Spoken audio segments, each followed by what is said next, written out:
In this example, we're given a function f of x, and we're asked to find f of x plus h minus f of x, all divided by h. So let's take a look at the function. We have f of x equals x squared minus x minus 4. And we'll do some substituting in here.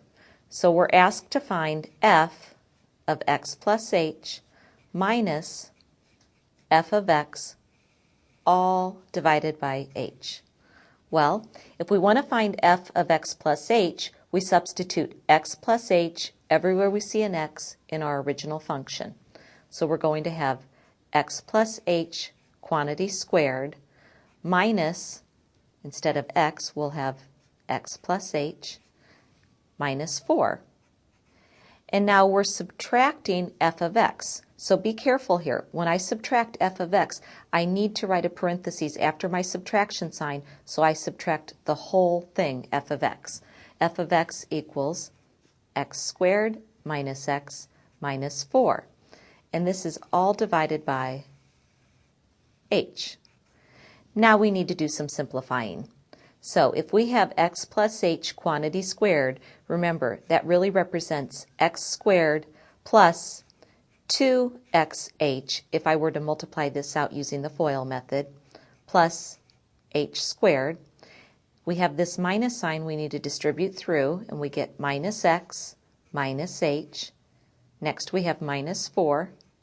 And then finally we distribute this negative through the last parentheses, and we get minus x squared plus x plus 4. And this is all divided by h. Let's see if we can do any simplifying. Notice in the numerator we have x squared minus x squared, and that cancels out.